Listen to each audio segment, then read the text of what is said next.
প্রায় ৩ যুগ পর নাম পরিবর্তন হলো নববর্ষ উপলক্ষে আয়োজিত শোভাযাত্রা।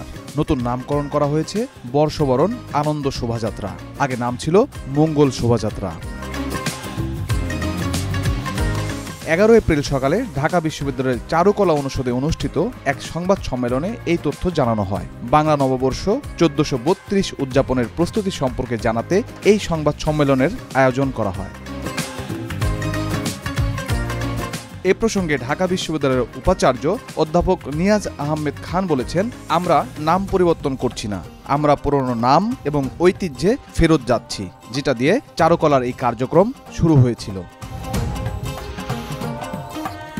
1989 সাল থেকে পয়লা বৈশাখের শোভাযাত্রা করে আসছে ঢাকা বিশ্ববিদ্যালয়ের চারুকলা অনুষদ। শুরুতে এর নাম ছিল আনন্দ শোভাযাত্রা। 90 স্বৈরাচার বিরোধী আন্দোলনের পটভূমিতে অমঙ্গলকে দূর করে মঙ্গলের আহ্বান জানিয়ে শোভাযাত্রার নামকরণ করা হয় মঙ্গল শোভাযাত্রা।